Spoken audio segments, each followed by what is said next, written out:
Good afternoon, ladies and gentlemen, and welcome to Tacoma, Washington, and the retirement ceremony for Senior Master Sergeant Lark Dahl. I am Sergeant Lerma, and it is my honor to serve as your Mistress of Ceremonies for today's event. Please take your time to find your seats and to silence your phones. The ceremony will begin shortly.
Sit these two seats right here.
Throughout the ceremony, you will be given cues to rise and be seated at the appropriate times. As a reminder, during the singing of the national anthem, military members should stand at attention and civilian guests should place their right hand over their heart. We request that all electronics devices be turned off at this time, and for those of you attending virtually, please mute your microphones.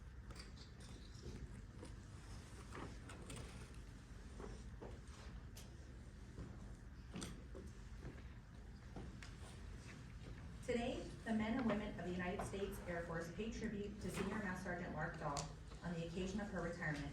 The retirement ceremony is reserved for those who have served our country with honor and distinction. It is a symbolic gesture signifying the closure of one's career. Today we retire and honor Senior Master Sergeant Lark Dahl for dedicating 27 years and 10 months of outstanding service to the Air Force and our country. Ladies and gentlemen, please rise for the arrival of the official party and remain standing for the singing of the national anthem.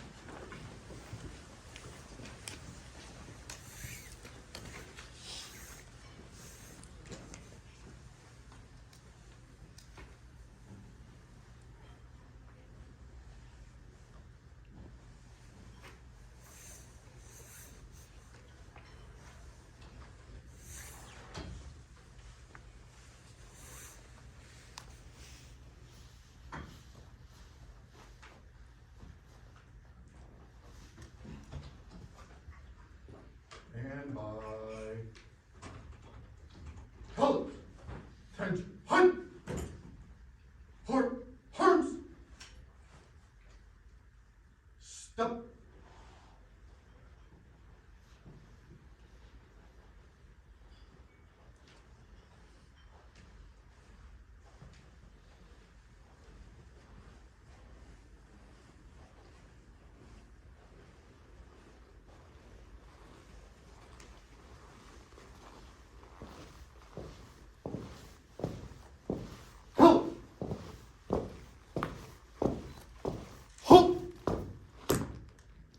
Present arms.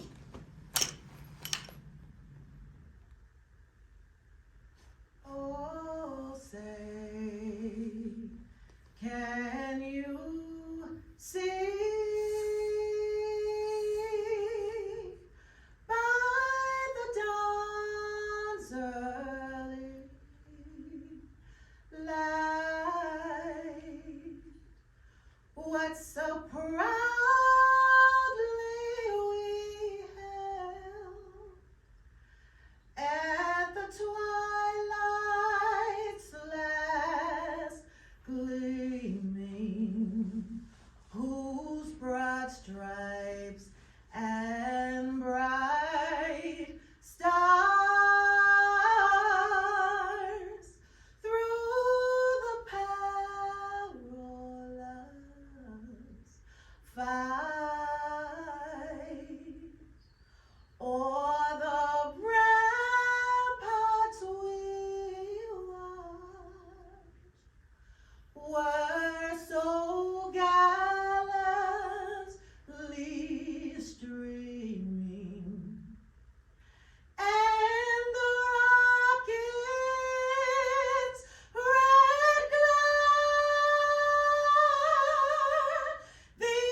turn, halt!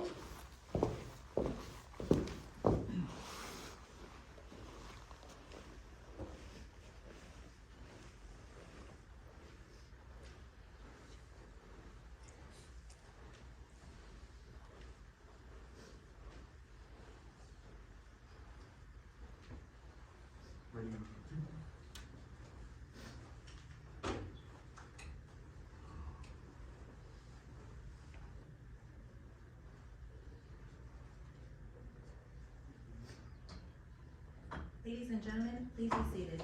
And thank you, Ms. April Tante, for that beautiful rendition of the national anthem.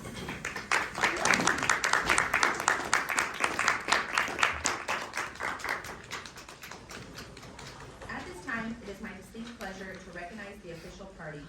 Presiding officer for today's ceremony is retired Commander, Air Force Recruiting Service, Colonel Joe Wilburn.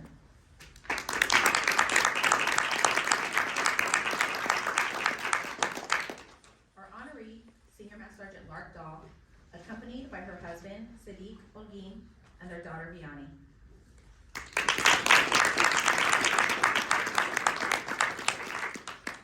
Her siblings, Veronica, Noah, Wesley, Sarah, Jeff, Aaron, Hawk, and Ethan, who are unable to attend today.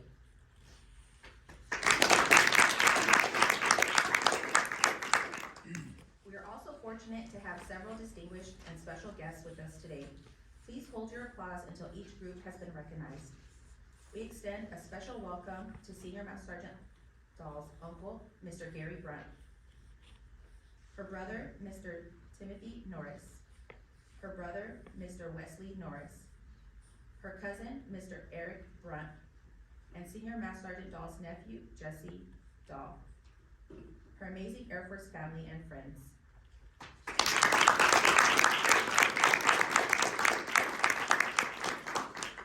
We would also like to recognize our distinguished leadership and attendance today, the Superintendent of the 353rd Recruiting Squadron, Chief Master Sergeant Michael McClafferty.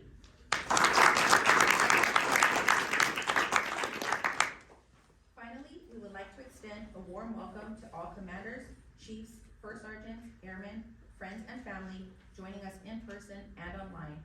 Thank you all for taking time out of your day to help celebrate Senior Master Sergeant Dahl's retirement.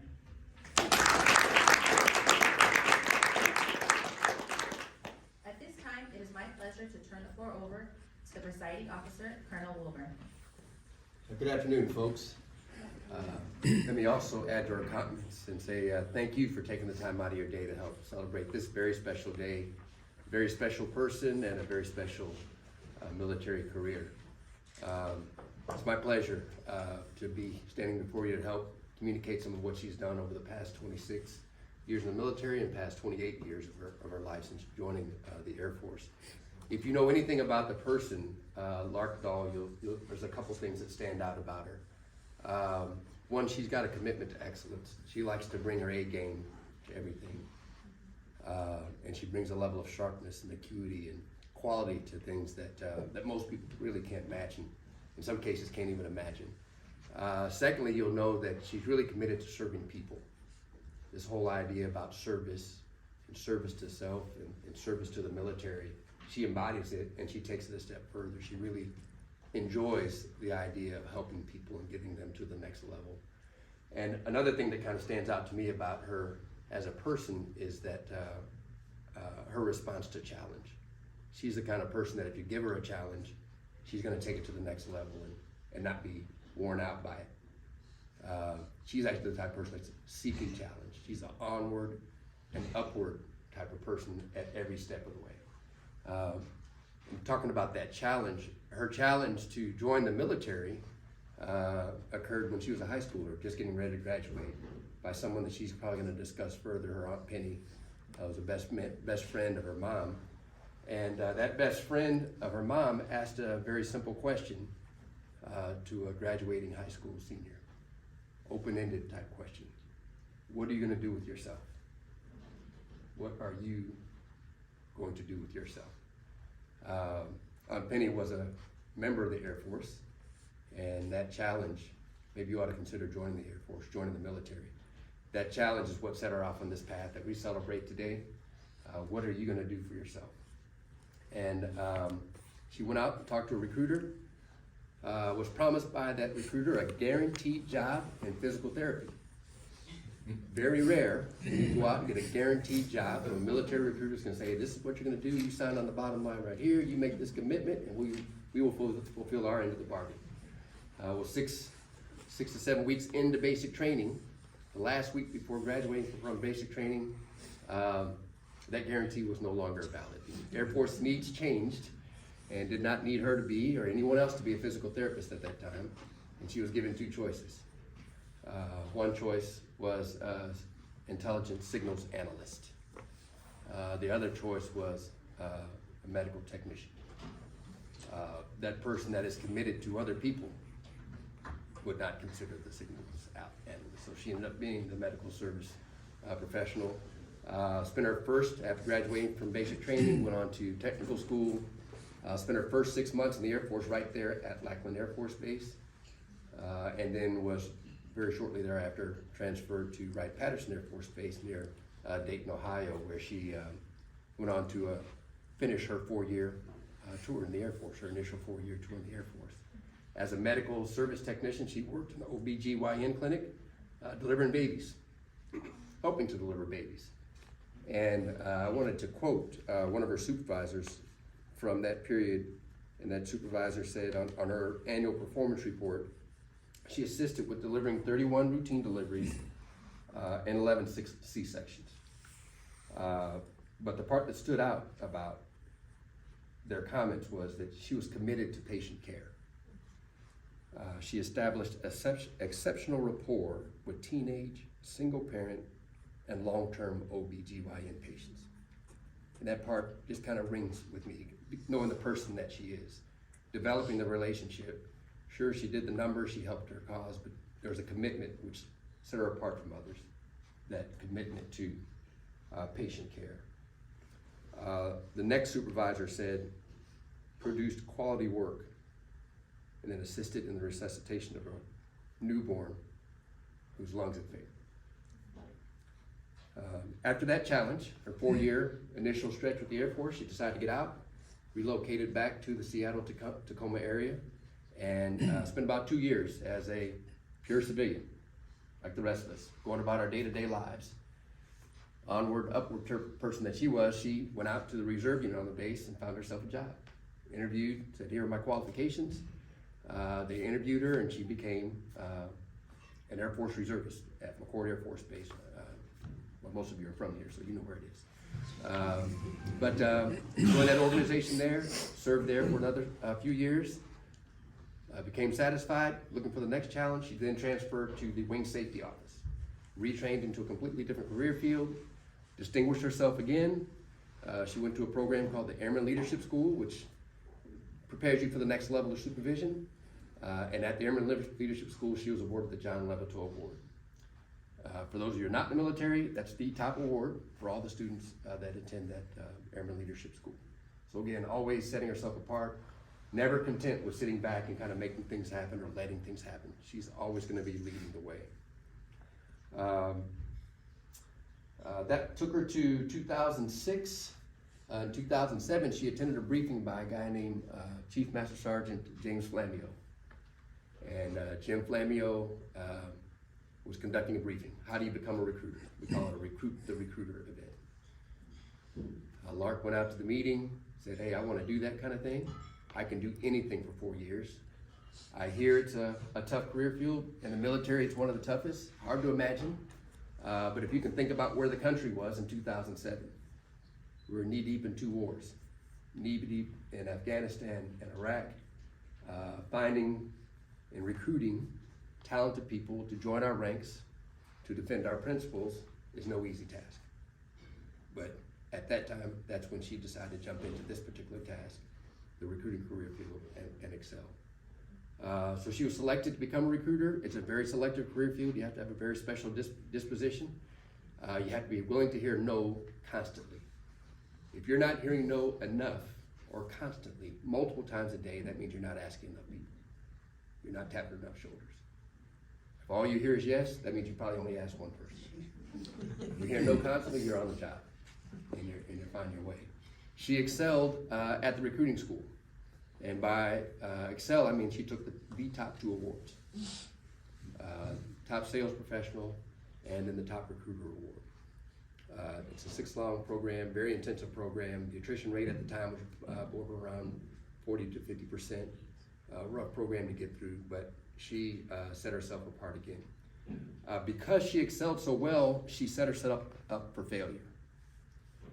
Most folks that become recruiters, they go to recruiting school, they graduate, they get experience with dealing with the computer systems, get experience with dealing with the people, and then they go out to the communities across America, the local malls, strip malls, the plazas, then jump into the high schools and start working with teenagers, early 20-year-olds, and talking to them about the opportunities available to the military. Much the same way she was recruited at 18. Those are the folks that you're usually talking to. Because she excelled, she set herself up for failure. There's just no other way to explain it.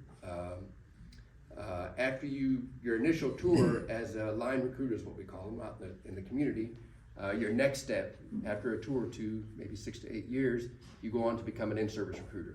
And at that point, you're talking to 27 to 35, 40-year-old people that are already in the military. They're looking to get out, but they want to maintain their affiliation with the military. So that's what you do when you get to the next level. The 3rd level, if you've distinguished yourself at each of the prior 2 levels, and if you're in about the top 10 to 15% of all recruiters, the 3rd level is to become a health professions recruiter. And this is different because at this point, you're talking to doctors, medical service personnel, so nurses, medical admin people, so they're folks usually with master's degrees that are going to go into hospital administration. But you're talking to an entirely different clientele that you really don't turn that kind of person over to a brand new recruiter. Let's see, I was affiliated with the Reserve for going on maybe 26, 27 years myself. There's only one other person that I know that took that jump from being a recruiting school graduate to being a health professions recruiter. That other person is Chief Genetic Masters. Lark Dahl is the only other person out of a few thousand that were selected for that path. It's like going, if you're a basketball player, from playing high school basketball straight into the pros. It might happen, most of the time it just doesn't because it's not a good fit and it's setting people up for failure. Well, she got in it, saw the challenge, and excelled. Became the top health professions rookie recruiter in her first full year on the job. If that challenge were not enough, I know, this is when it gets real dramatic. When the background music comes, it's about to go down. So what happened was, if that move were not enough, her first assignment as a health professional recruiter was to Minneapolis, Minnesota. You probably know basic geography like I do. It's northern tier type of country, so gonna be cold. Her task was to get there and make that move at Christmas time, in the midst of their winter time, and getting everything settled. By the way, her boss was several hundred miles away in Ohio, not able to be there to train her. The folks who took up the challenge to train her, some of which are in this room, were several hundred miles away nearly 1,000 miles away in Texas.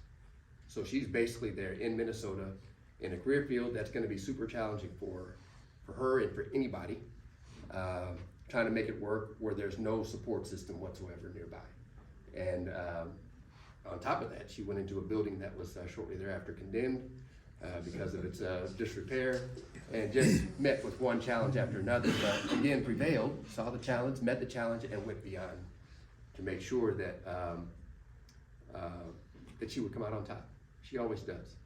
The person that issued the challenge at that point, on top of the obvious fact that it's going to be a hard thing to take on, was her boss at the time. And her boss at the time kind of flippantly said, well, she's going to fail anyway, so let's not really sweat it. And that was the challenge that she needed to make sure, on top of all the other challenges with the job, that she was going to take it to the top and take it to the next level and survive and win. That's just the character of the lady. she's gonna win, no matter what. So she did win at that job. Again, excelled, performed exceptionally well as a health professional recruiter, Rookie of the Year award as a health professions recruiter. Spent 2 years there in Minnesota, then was selected to go to Nellis Air Force Base, Nevada, right outside of Las Vegas. And there she became an in-service recruiter. Did a nice 3-year stretch there, and then was selected to go to Italy, Aviano Air Base, Italy. While in Italy, she was able to have her entire family with her, enjoy all of the conveniences of being close to Europe and cheap air travel and making things happen personally on a vacation type level when you're able to get the time off. Professionally though, she did some things that really just set herself apart as well. There is a special military television network there called the Air Force Network, AFN, Armed Forces Network, I'm sorry. A little self-centered there with the Air Force thing going, but it's the Armed Forces Network. For us, it's just the Air Force Network. When Lark is on board, it's just the Air Force Network. So anyway, what she did there to help distinguish herself, distinguish the organization, draw people more in to be recruited, was to set up a brand new set of commercials to be aired on the Armed Forces Network. On top of that, she set up her own radio show. People can call in, ask questions from all around Europe. Hey, what's this Air Force Reserve thing all about? How do I join? And here's my contact information to help facilitate the process. She also covered 3 countries, Italy, the Azores, and Turkey as a recruiter. So while she was making time to handle the family issues and the family challenges and hey, let's get out and see this part of the world, she's also out there meeting the challenge of being brand new to the country, having to cover 2 different other countries, and excel at that particular post as well. She left Italy and was reassigned as the senior recruiter back here in the Seattle-Tacoma area at McCord Air Reserve Base. And this is probably at the time the top 3 or 4 of 40 different Air Force Reserve locations in the country, top 3 to 4 in terms of the size of the wing, the number of recruiters that are involved with helping to man this organization here locally. And she came in as a senior recruiter and did an exceptional job. There's no other way to slice it. Her supervisor here said, vigorous production and management efforts put McCord team on track to exceed goal for the first time in 5 years. So they had been dragging, lagging, not keeping up. But the difference that someone like Lark Dahl makes is we're going to put these people on track. We're going to come in and contribute to the team. We're going to train them well, bring up the new folks, and get out to the community where the new recruits are out there and make this team better and put them on track to make goal. Let's see. So, spent several years here, then was selected to go to March Air Reserve Base, which is outside of Riverside, California. March is the largest Air Force Reserve wing in the country. It's about twice the size of the average reserve wing. More recruiters there than anywhere else, and they're covering a higher density population than anywhere else in the country when you consider the whole area. So her task though was to be a trainer, not just for those folks there locally at March Air Reserve Base. Her task was to be a trainer for the entire squadron. The squadron covers California, Arizona, Nevada, and Washington State.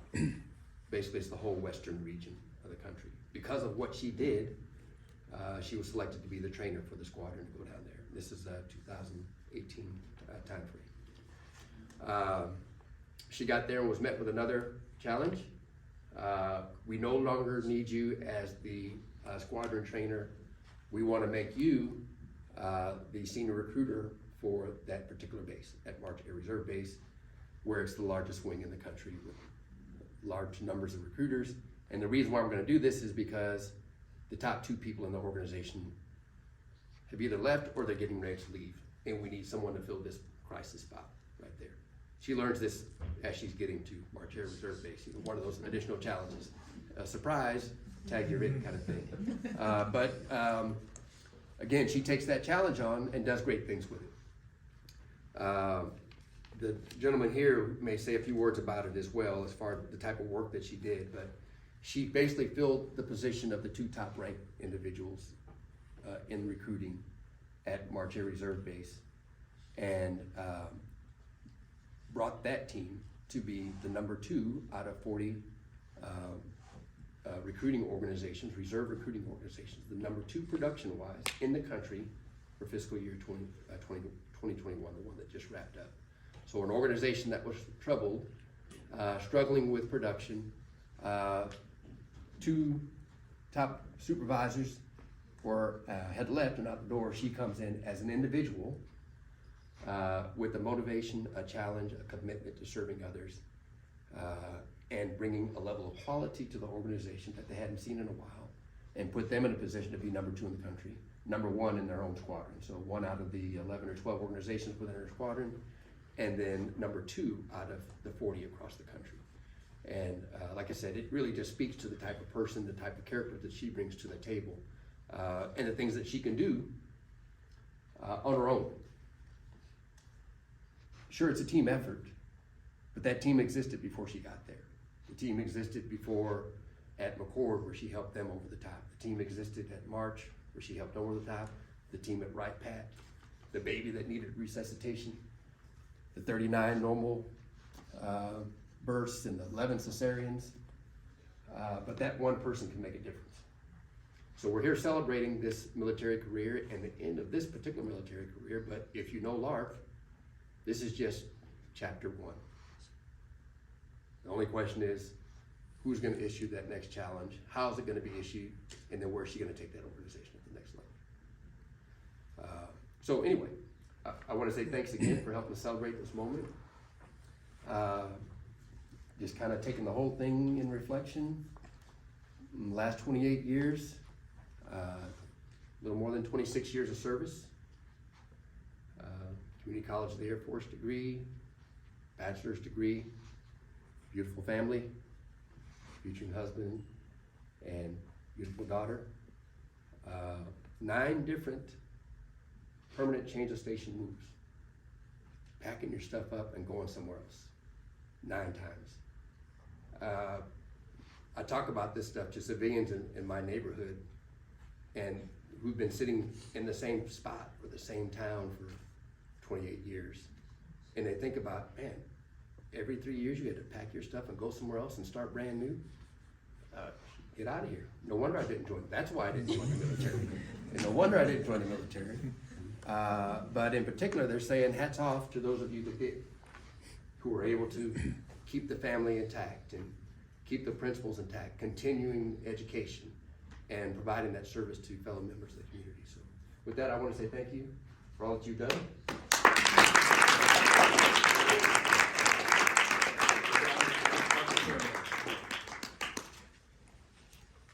Thank you, Colonel Wilburn.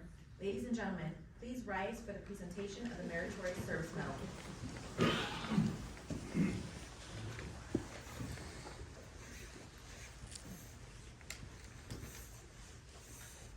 Attention orders. This is to certify that the Air Force Meritorious Service Medal, 3rd Oak Leaf Cluster, has been awarded to Senior Master Sergeant Lark Dahl for meritorious service from 1 June 2019 to 31 July 2022. Senior Master Sergeant Lark A. Dahl distinguished herself in the performance of outstanding service to the United States while assigned to the 353rd Recruiting Squadron, 367th Recruiting Group, Air Force Reserve Command, with duty at March Air Reserve Base, California. During this period, Sergeant Dahl's excellent leadership skills were instrumental in the March recruiting flight exceeding their fiscal year 2021 recruiting goal by achieving 134% of the mission requirement. Her drive and strategic approach helped propel March flight to achieve the Superior Performance Award. This feat propelled 2,400 airmen into the Air Force Reserve and assisted the 353rd Recruiting Squadron in being recognized as the top squadron of the year for fiscal year 2021. These efforts were instrumental in the 367th Group, achieving goal in the Air Force Reserve in meeting command and strength requirements for the first time in 5 years. Furthermore, Senior Master Sergeant Dahl's focus on her recruiters and partnership with the wing leadership resulted in 200 fully qualified prior service accessions, thus saving the Air Force Reserve in over $14 million in training costs. The singularly distinctive accomplishments of Sergeant Dahl culminate a distinguished career in the service of her country and reflect great credit upon herself and the United States Air Force.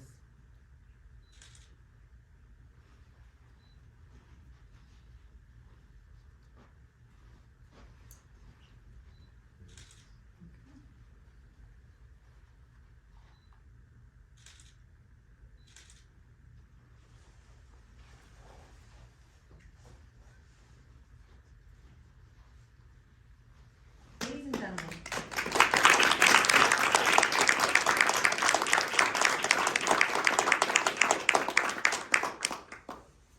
ladies and gentlemen, please remain standing for the reading of the retirement order. Publish the order. Department of the Air Force Special Order Number AC 000697, Senior Master Sergeant Dahl, effective 25 October 2021, you are relieved from active duty, 353rd Recruiting Squadron, March Air Force Base, retired, effective 1 August 2022, per Air Force Instruction 36-3203, and the grade of Senior Master Sergeant by order of the Secretary of the Air Force.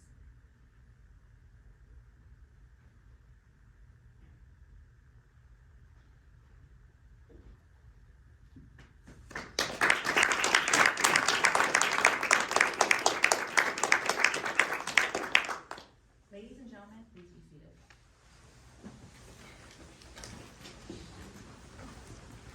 Colonel Wilburn will now present Senior Master Sergeant Lark Dahl with her certificate of retirement. The certificate reads as follows. Certificate of retirement from the Armed Forces of the United States of America. To all who shall see these presents, greeting. This is to certify that Senior Master Sergeant Lark Dahl, having served faithfully and honorably, was retired from the United States Air Force on the first day of August 2022.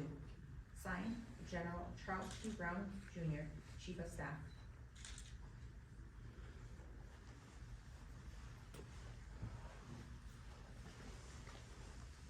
Senior Master Sergeant Dahl also received a certificate of appreciation from the Commander-in-Chief.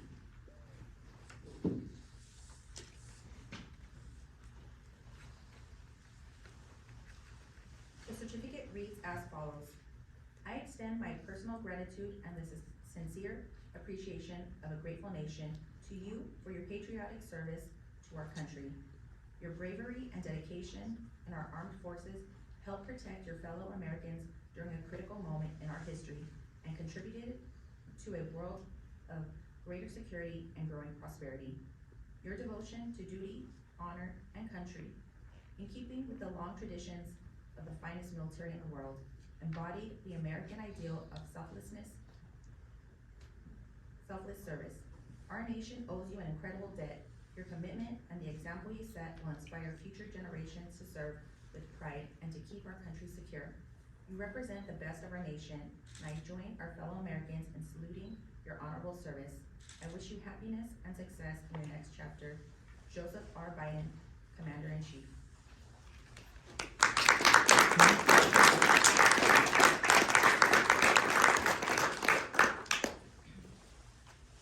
Senior Master Sergeant Dahl also received a certificate of appreciation from the Chief Master Sergeant of the Air Force. The certificate reads as follows. I am proud to join your friends and family in congratulating you on your retirement from the United States Air Force. Senior Master Sergeant Lark Dahl, the achievements and contributions you have made throughout your career are indicative of the core values of our great service. Your retirement is well deserved, but your selfless contributions will be sorely missed. On behalf of all airmen, thank you for your faithful and devoted service to our nation. As this chapter in your life closes and a new one begins, I hope the years ahead are filled with more great memories and continued success. Given on this first day of August 2022, signed, Joanne S. Bass, Chief Master Sergeant of the Air Force.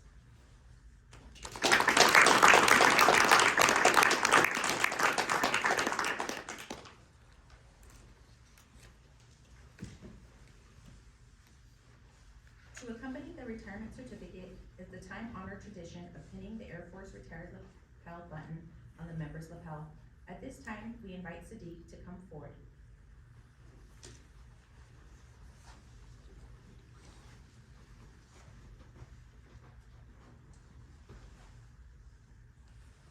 The lapel is worn on the left lapel of civilian attire as recognition of a retired Air Force member.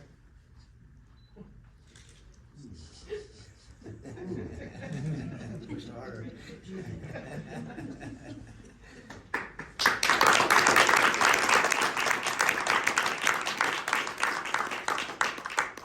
Colonel Wilburn will now present Sadiq the Certificate of Appreciation from the United States Air Force.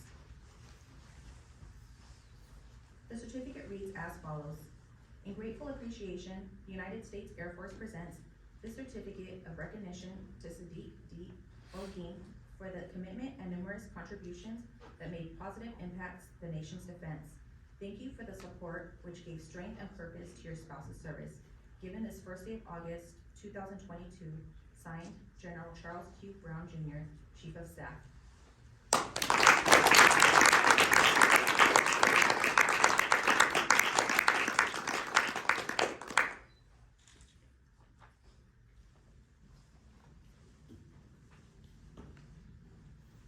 Will Vianney please come forward?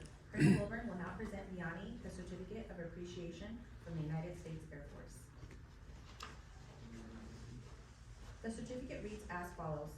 In grateful appreciation, the United States Air Force presents the Certificate of Recognition to Vianney Johnson for the commitment and numerous contributions that made positive impacts to the nation's defense.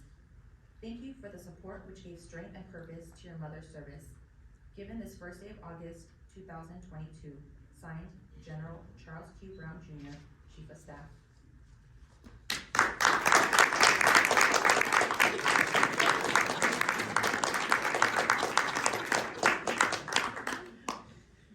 Thank you, Sadiq and Vianney. You may be seated.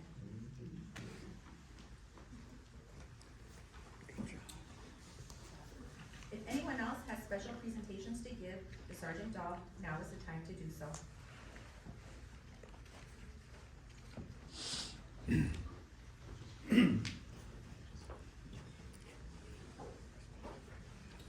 Okay, so my name is Chief Master Sergeant Michael McClafferty. I am currently the superintendent for the 353rd Recruiting Squadron, which you heard in some of the remarks talk about. If you listen to the medal and everything that's being presented to Senior Master Sergeant Dahl. So this is on behalf of my team, my flight, but I do want to add a couple of remarks in here at the same time.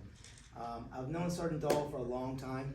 I don't know how many years it's been. I mean, I'm thinking about eight days together with Health Professions Recruiting.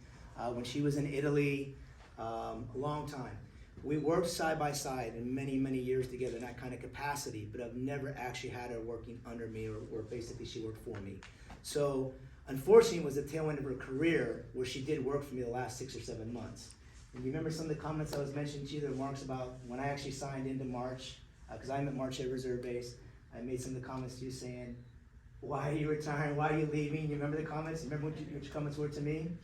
You said to me, you said, Chief, you should have told this to me a long time ago before I dropped my paper.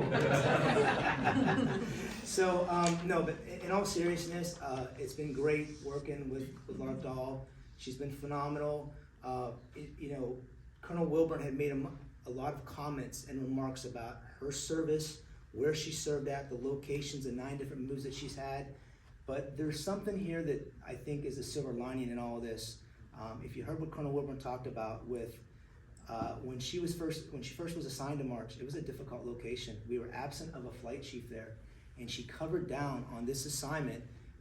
And as the Colonel mentioned, this is the largest wing in the command, and she did it with the same passion and drive that she has. It's in her character, and it catapulted that flight, the March recruiting flight, to be the number 2 in the command. If you listen to the medal remarks that were mentioned, we made end strength for the command, and what end strength is a set number that Congress mandates for Air Force Reserve Command to be at. First time we exceeded that in 5 years. Okay, so a lot of that was due to the contributions that Senior Master Sergeant Dahl did for us as the squadron and at the flight level. So anyhow, I wanted to present this on behalf of our team at March, the flight team, the shadow box to to Senior Master Sergeant Lark Dahl. I made sure that when we FedExed this out, that she was not going to sneak at it. I want to make sure her husband did let her peek at what this was, because there was a lot of effort and time that went into this with members of the team. Sergeant Elefante, Sergeant Nevius, all stepped up and personally got this thing together in time. We've been working on this for a while now, and we wanted to present this to you on behalf of the team, and say this is reminiscent and so much personifies Senior Master Sergeant Dahl. If you guys see the Wonder Woman emblem here and everything else,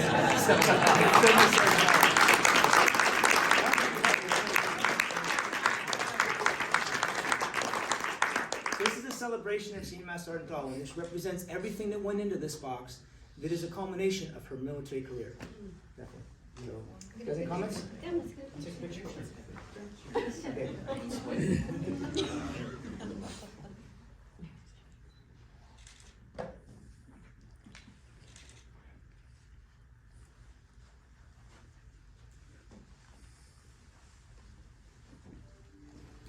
Give a round of applause. Can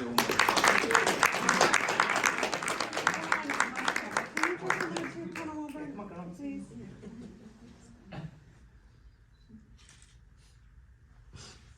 Thank you.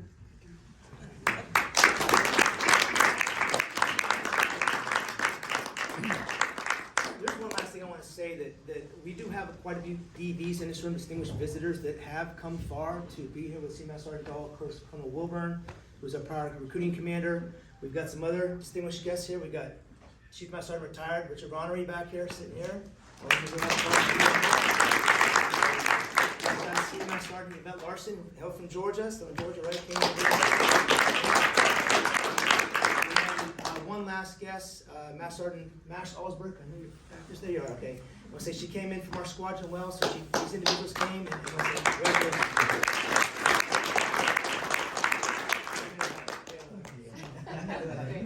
All right, thank you. Congratulations.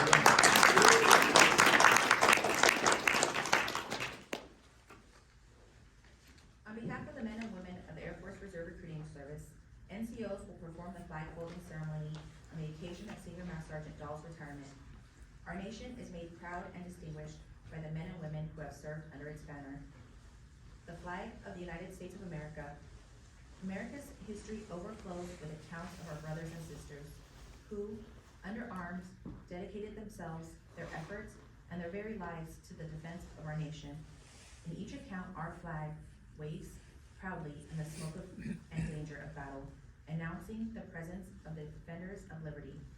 Senior Master Sergeant Dahl spent 27 years serving her country under the shadow of its flag. Today, as we retire Senior Master Sergeant Dahl, we also retire a symbol that remained before her, beckoning her onward and upward throughout her career. Senior Master Sergeant Dahl, as you retire today, we entrust you with the care and safety of the greatest American symbol, the flag of the United States of America. For more than 200 years, the American flag has been the symbol of our nation's unity, as well as a source of pride and inspiration for millions of citizens. Born on June 14, 1777, the Second Continental Congress determined that the flag of the United States be 13 stripes, alternating between 7 red and 6 white, and that the Union be 13 stars, white in a blue field, representing a new constellation.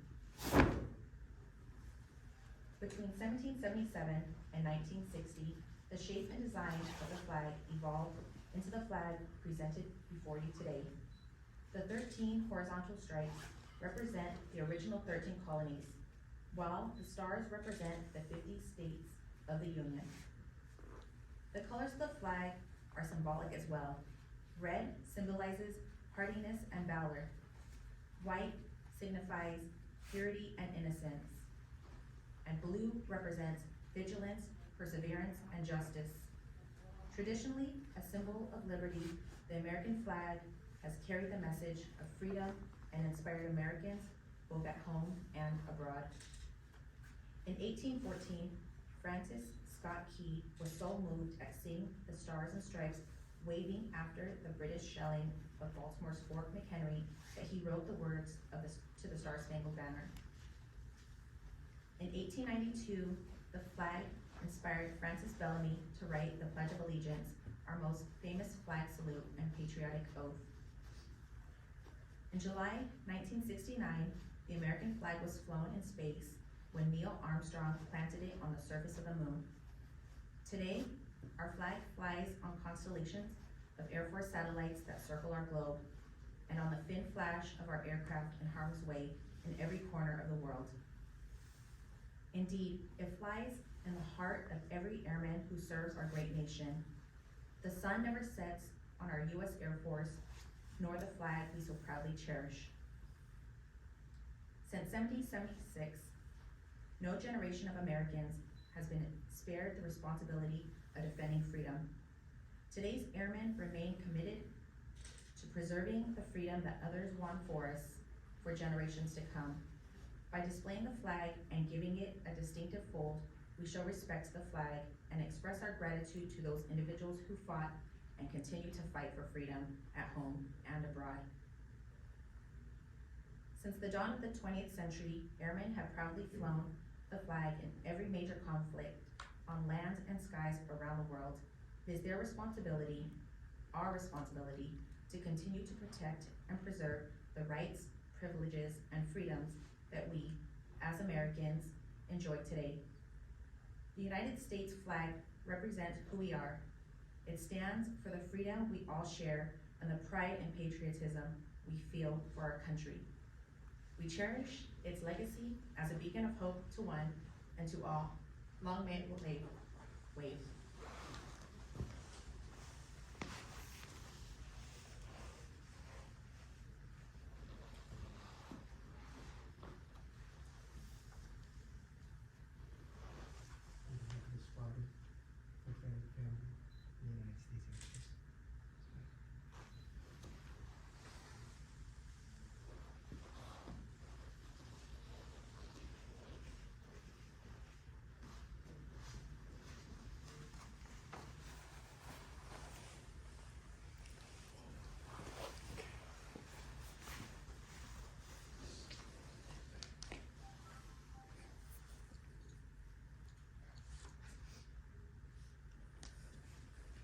Ladies and gentlemen, it is my distinct honor to present to you Senior Master Sergeant Lark Dahl, United States Air Force, retired.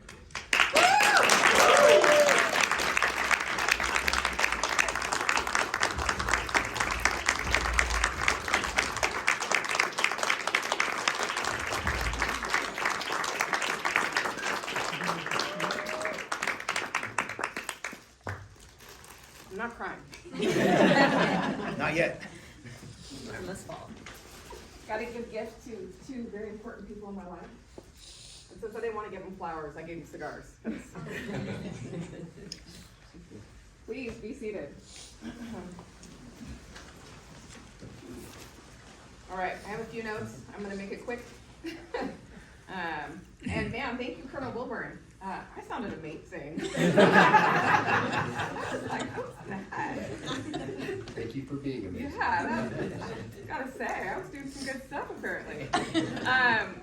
First, thank you, all my family and friends, everyone that joined today, that flew out, my girl tribe. You know, I love you guys. I'm not gonna cry, I swear to God, I'm not crying today. To my team and to my other recruiters that have worked with me, I couldn't have done this without you guys. And I swear I'm not crying. Get this out. I will say, with all the challenges I had, I think it's about choices. I made a choice when I was very young, and I ended up homeless for about a year. And then I ended up in the Air Force. I was not a good airman. I sounded amazing on paper, but I was not. I would put that out for people who feel like you struggle and you don't do well, and people, you know, I got this long career, which has been amazing. However, it didn't start out that way. I've had some really great supervisors who molded and put me there. My very first supervisor said, Dahl, you got a choice. Like, you want to look sloppy every day? People see you that way. You got a choice when you show up to work. You know, you care about people. So turn that into something. And the thing that he showed me was the military's family. You build your family. It's not always who is your family by blood, but the family that you build. And I took that to heart. I met an amazing friend out there. My best friend came to live out there. And then I had my beautiful daughter. And that was the start of my family. I can't beat it. And then if I've gone through my Air Force career, I've had some ups and downs, some challenges, but again, choices. I chose a different job, I chose different things, I made life choices, some good, some bad, all lessons. And that's what I'll impart to anybody. It's all choices. And I will say, as a female, for all my females in here, we know that sometimes we're not heard. And I think that that is changing. However, we're not quite there yet. So I had one supervisor tell me, you not only need to be a presence, you can make your presence felt sometimes. Sometimes I had to make my presence felt. And that is by me having to overachieve. I continued on to have all these great times, and there were times that I will say the last couple of years with the pandemic, with things that were happening in Black Lives Matter, I have learned a lot, and I had to have difficult discussions. And I've got an amazing friend here who's an amazing first sergeant. They did the lead-in group, and I learned so much, and I was able to lean on them to continue my career when I thought that it was time to give up. So I'm very thankful for all those things.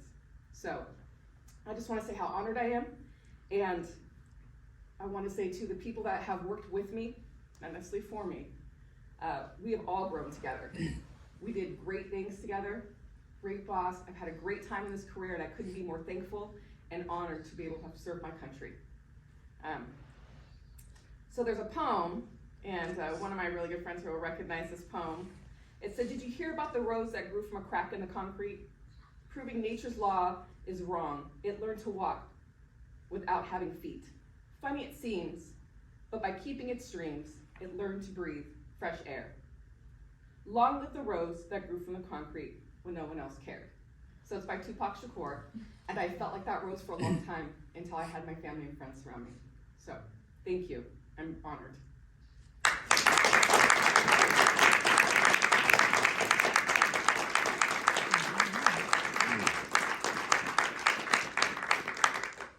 Ladies and gentlemen, please stand for the playing of the airport song and departure of the official party and family members.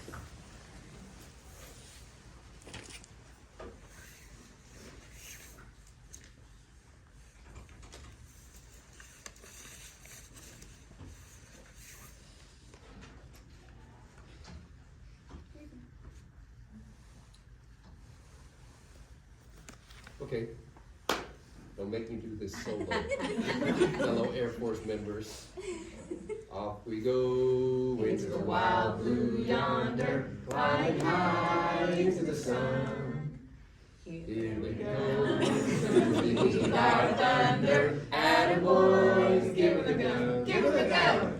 Down we dive, spotting our flames from under, off with one hell of a roar. We live in fame, we'll go down in shame. Hey, nothing can stop the U.S. Air Force. Thank you very much.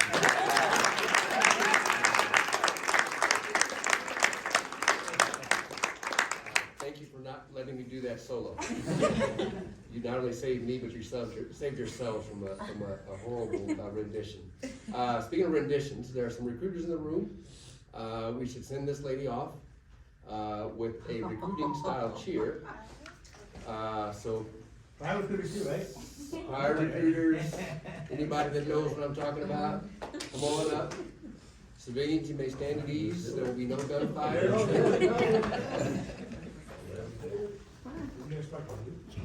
You're from Oh, come on, Spark Club. Let's go, let's go, let's go.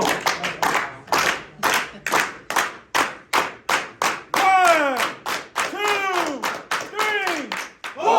Am I enthusiastic?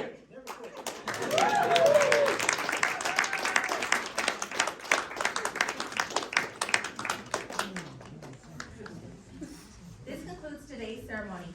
On behalf of the men and women of the United States Air Force, thank you for joining us in celebrating the retirement of Senior Master Sergeant Lark Dahl. Please join us for a reception in the next room to congratulate Sergeant Dahl and her family. Thank you.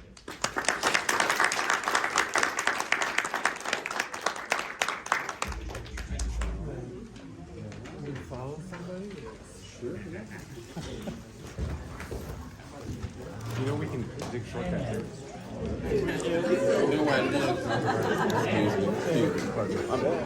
Secret little pathway.